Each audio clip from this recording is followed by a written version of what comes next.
끝없이 쏟아지는 포토스팟. 휴대폰 한 대로 감당할 수 있겠니?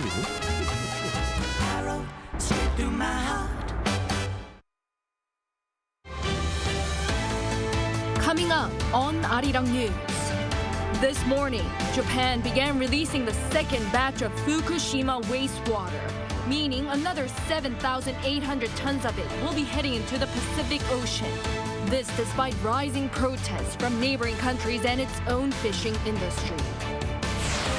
South Korea and Japan hold vice-ministerial talks today in Seoul for the first time in 9 years as a follow-up to a historic leader summit held in March.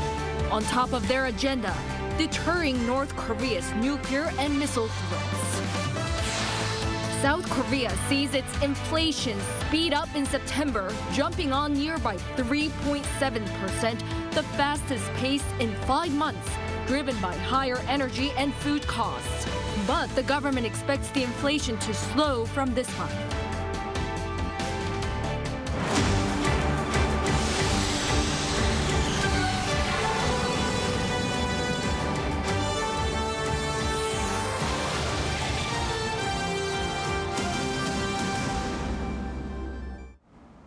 Good evening. It's 9 p.m. here in Seoul.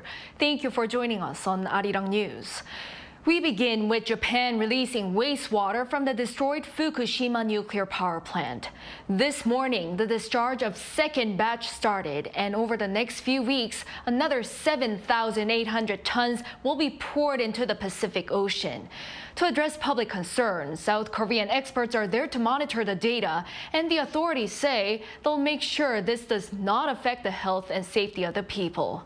Our foreign affairs correspondent, Peunji, leads us off. Japan has begun to discharge a second batch of wastewater from the Fukushima nuclear power plant into the sea. Just like the first batch that was released from August 24th to September 11th, a total of about 7,800 tons of water will be heading into the Pacific Ocean. The process will take 17 days until October 23rd, meaning around 460 tons a day will be released. The South Korean government confirmed at a press briefing that the plant operator began the process on Thursday morning. The Tokyo Electric Power Company started to release the second batch of water at 10:30 a.m. and our inspection team is also currently monitoring related data. As I have said before, our government will do its best to make sure that it does not affect the health or safety of Koreans.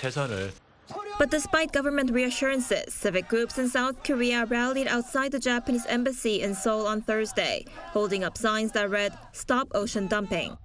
The protesters urged Japan to immediately halt the release process, saying samples of the second batch of wastewater contained a small amount of radioactive material, such as cesium. They said this shows that the ALP system cannot remove radioactive material from the wastewater completely, and that they cannot trust the Japanese government that's been saying the water is safe. Meanwhile, a Chinese local news outlet also strongly criticized Japan's latest move. Citing Einert Hangeul, a senior fellow at a Beijing-based think tank, the Global Times on Thursday called Japan a rogue nation, saying that it was releasing nuclear garbage without addressing concerns from its neighbors or its people. This comes as Japan was hit hard by China's decision to drastically cut Japanese seafood imports. In August, when Japan began the first release, imports fell by around 70% compared to the same month a year earlier.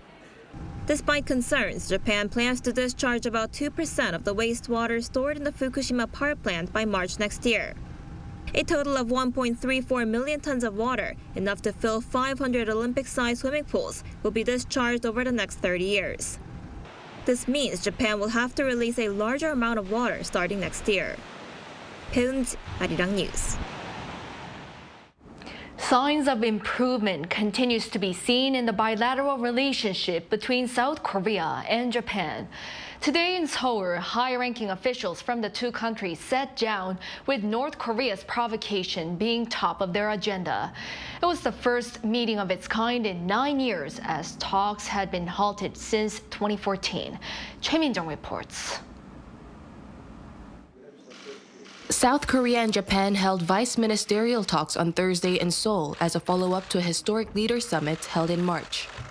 Seoul's first Vice Foreign Minister Chang Ho-jin and his Japanese counterpart Masataka Okano met at South Korea's foreign ministry, where they held a strategic dialogue.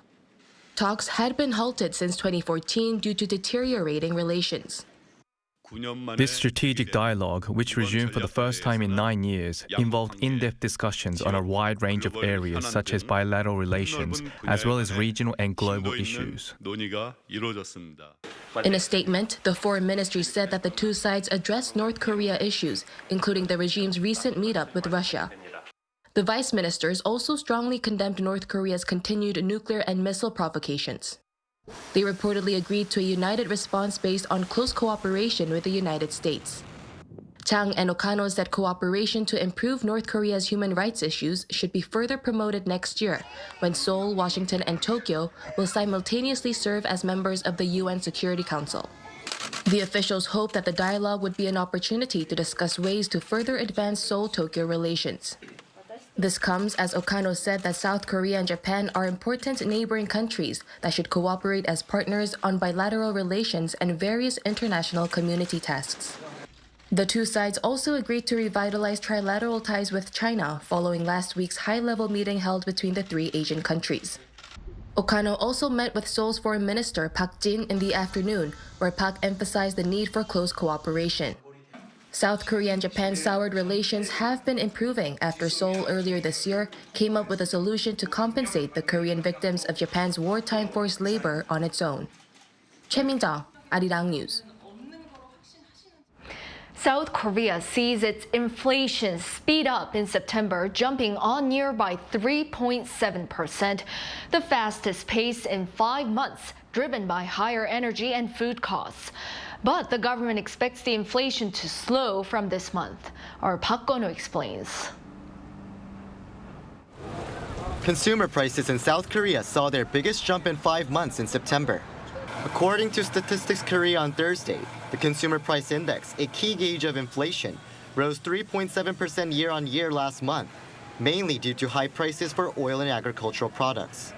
The cost of petroleum products had dropped almost 26% on-year in July, but rising oil prices in recent months pushed the on-year drop to 4.9% in September, significantly affecting inflation. Prices of agricultural products rose 7.2% on-year last month. Among them, fruit, especially apples and peaches, saw the biggest on-year rises since October 2022. This was caused by poor weather during summer, leading to smaller yields and less fruit being exported. The CPI has been plunging since January this year, when the index was 5.2%, the highest in 2023, dropping as low as 2.3% in July. It rose to 3.4% in August, and again in September to 3.7%. Core inflation, excluding volatile food and energy price changes, also jumped 3.3% on-year in September. At an emergency economy meeting in Seoul on Thursday, Finance Minister Chu Kyung-ho said that inflation will ease as seasonal factors, such as heat and heavy rain, are no longer a concern. Along with slowing service sector prices, which are usually a major factor for inflation, and core inflation remaining at the 3% level, inflation is expected to stabilize from October. He added that the ministry will do its very best to stabilize inflation amid uncertainties. But as price uncertainty remains due to factors such as the recent volatility of oil costs, the government will remain on alert to try to address rising prices through all means. Park Gon-woo, Arirang News. In related news, high inflation stretches out to milk and other dairy products as well, with the hike in the price of raw milk. Consumers are raising concerns over accelerating inflation, as many are already affected by the high prices. Our business correspondent Shin Ah-young reports. Starting in October, the Korea Dairy Committee raised the price of raw or unpasteurized milk by 88 Korean won or 8.8% to 1,084 won, which is about 80 US cents per liter. This is the steepest increase since 2013, when the country introduced a unique system for determining raw milk prices based on production cost rather than supply and demand to protect dairy farmers and facilitate better price negotiation. Following the increase in raw milk prices, South Korea's major dairy companies have raised their prices for a liter of milk by around 3 to 6%.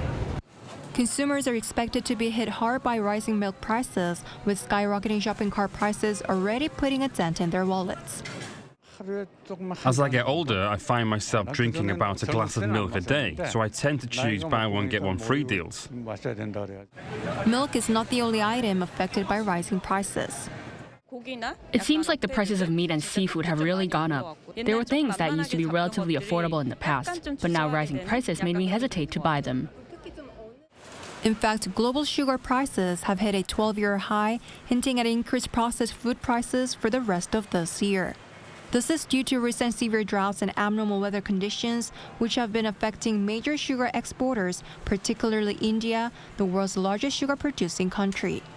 Following the tightened oil supply from the OPEC+, rising oil prices is another concerning factor. According to the Korean National Oil Corporation, as of Monday, the average price of gasoline at gas stations nationwide increased for 12 consecutive weeks. Starting this Saturday, subway fares in the capital region will be hiked for the first time in 8 years. One expert emphasized easing inflation expectations as a measure for the government to control overall inflation. If everyone starts expecting prices to keep going up, it tends to trigger a continuous rise. So easing inflation expectations is crucial. That means the government needs to demonstrate its commitment to price stability, securing trust from the public regarding the matter. Earlier this week, Seoul's top office said the Yoon administration will focus on improving the cost of living and continue to manage price levels in the fourth quarter of this year. 신하영, Arirang News. People in South Korea spend more on travel and transportation in the month of August, and much of it was done online as this reached new highs during the last month of the summer holiday season. Data from Statistics Korea on Thursday shows that online transactions for travel and transportation surged a little more than 29% to 2.2 trillion won, or around $1.6 billion US dollars. That's the highest ever on record on a monthly basis. Online shopping for food and beverages rose slightly more than 5% to reach an all-time monthly high as people prepare for the Chuseok holiday. This led to the total value of online consumption rising 6.1% compared to a year earlier to 19.1 trillion won, or around $14 billion, the second highest amount on record. In light of the Hangeul Proclamation Day, or the date to celebrate the Hangeul alphabet next Monday, October 9th, President Yoon Suk-yeol on Thursday made a surprise visit to the National Hangeul Museum just down the street from the presidential office in Yongsan. There he saw the exhibition for the history behind the Korean alphabet called Hunminjeongeum, the design of a writing system beyond millennia, along with other exhibits, while meeting some young students on class trips there. As he wrapped up his tour, he emphasized that King Sejong developed the Korean alphabet, an easy-to-learn method of communication to ensure everyone, even people deprived of education, can learn to read and write as well. And that this reflects South Korea today, promoting freedom, equality, and prosperity. Following the leak of the Nobel Prize in Chemistry yesterday, the prize for literature was awarded according to schedule on Thursday afternoon. It went to Norwegian author Jon Fosse, who is one of the most widely performed playwrights in the world and was awarded the biggest prize in global theater, the Ibsen Award, back in 2010. The Swedish Academy said he was selected for his innovative plays and prose, which gives voice to the unsayable. The remaining Nobel Prizes to be announced are those in peace and economic sciences, due on Friday and next Monday, respectively. Turning now to the situation in Ukraine. It has been reported that Russia has withdrawn powerful vessels from the main naval base on the Crimean Peninsula, where the Black Sea Fleet's main base is located. As our Yoon reports, this will likely come as a huge boost to Ukraine and a blow to Russia. Russia has pulled a large number of its Black Sea fleet from the Crimean region for better protection, indicating that this is the result of increased Ukraine missile and drone attacks, severely damaging Russian vessels and the headquarters of the Black Sea Fleet. According to a Wall Street Journal report on Wednesday local time, citing Western officials and satellite imagery verified by naval experts, Russia has withdrawn powerful vessels from Sevastopol and sent them to other ports. The move represents a big setback for Russian President Vladimir Putin, as Crimea has served as the key hub supporting Russia's full-scale invasion of Ukraine.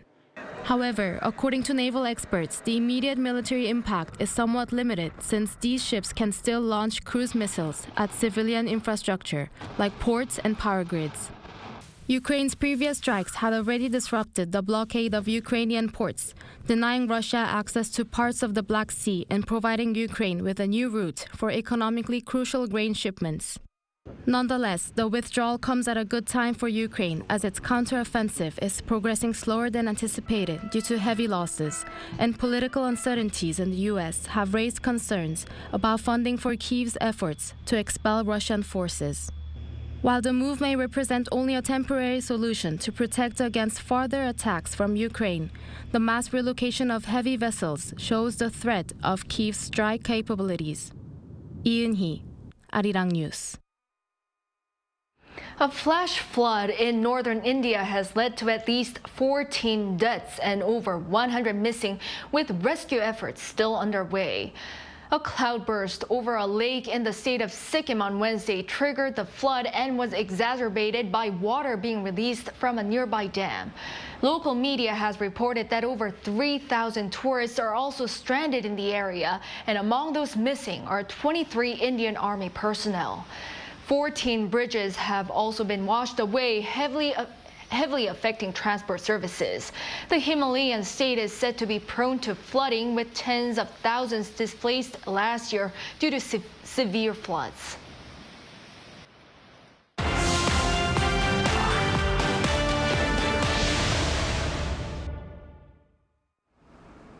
Now over in Hangeul, South Korea claimed many more medals again today, including in women's handball and basketball.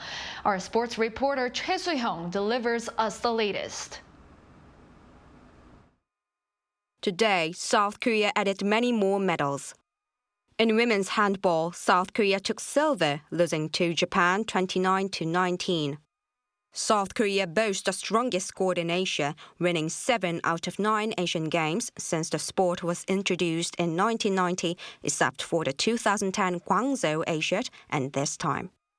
South Korea beat North Korea 93-63 in women's basketball, taking bronze. The South Korean women's basketball team has consistently got medals, earning them in 4 consecutive Asian Games, with a silver in 2010, gold in 2014, and another silver in 2018 when they competed as a unified team with North Korea. This time around, it was the first time at the Asian Games that South and North Korea had faced each other for a medal in basketball. In jiu-jitsu, Ju Sung-hyun won a bronze medal. Ju defeated Mongolia's Chojam Tuvdantarva in the men's under 69 kilogram match to earn a place on the podium. In the semi-finals, Ju lost due to a submission in just 4 minutes and 43 seconds. Another silver medal for South Korea's archery team, earning its 4th medal from the sport in this Asian.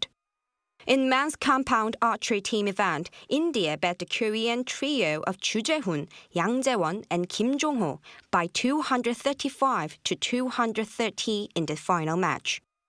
This is Ju's 2nd medal in Hangzhou, following his silver in the compound mixed team event yesterday.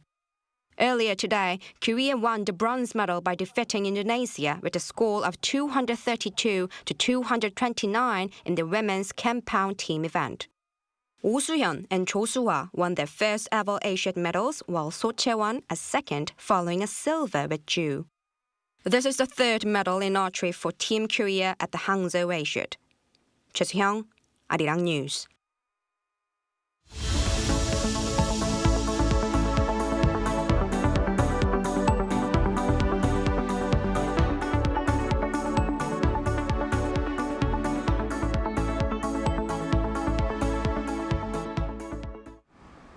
And staying with sports, in 1930, the first edition of the FIFA World Cup was held in Uruguay.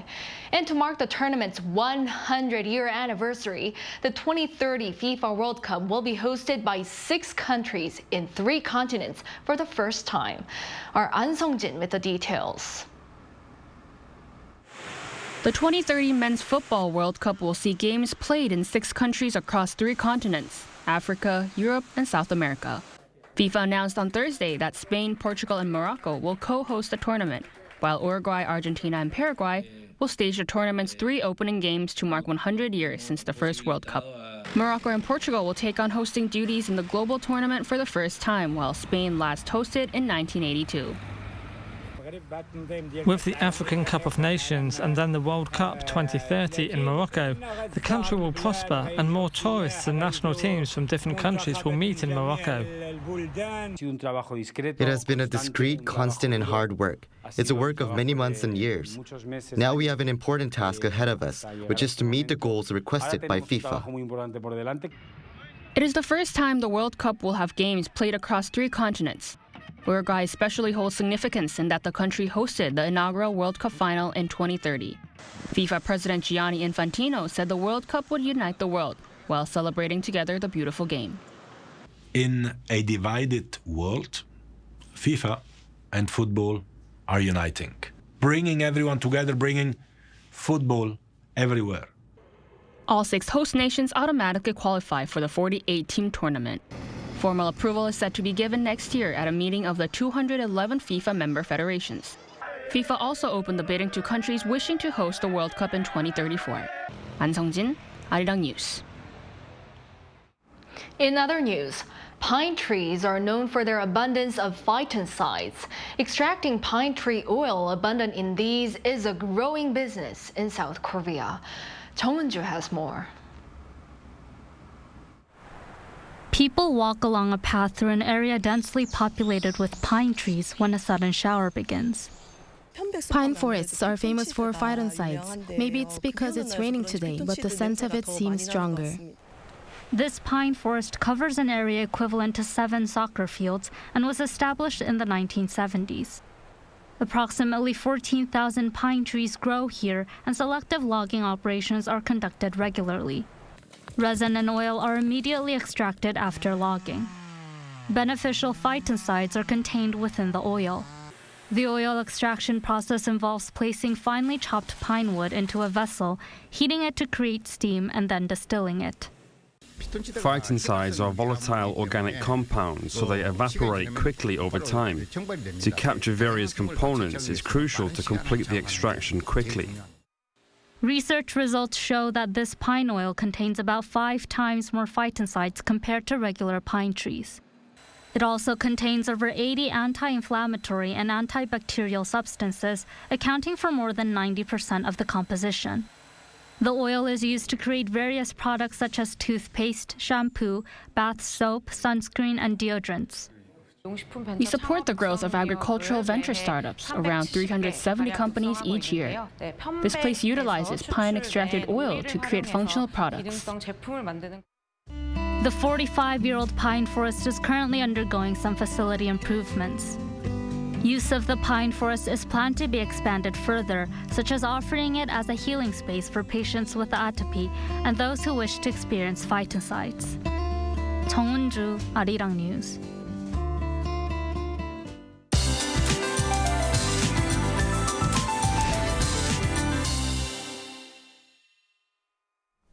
Another chilly morning is ahead of us tomorrow, so we'll see morning temperatures in the similar range at 10 degrees Celsius, but highs will jump significantly to 21 degrees.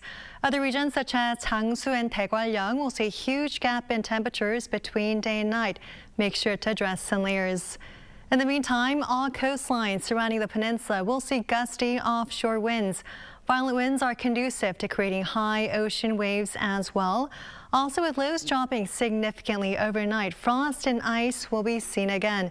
Keep in mind that frost and freezing conditions could damage crops and other sensitive vegetation. Morning conditions will be chilly for most regions. We'll be starting off at 10 degrees Celsius. Partly cloudy skies are in the forecast for most regions. Seoul, Daejeon, and Gwangju will peak at 21 degrees. Busan will be topping out at 23 degrees Celsius.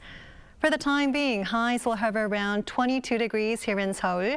Starting on Sunday, clear skies will make a return. That's all for now, and to the weather conditions around the world.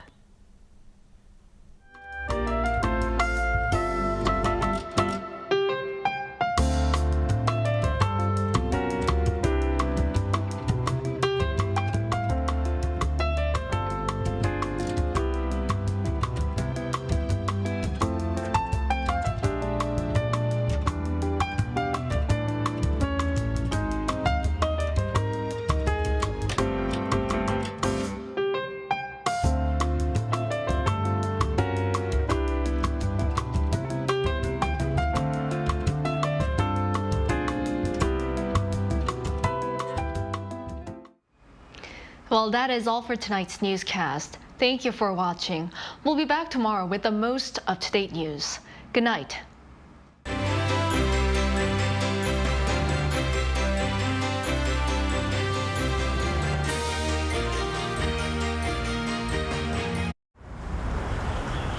Welcome.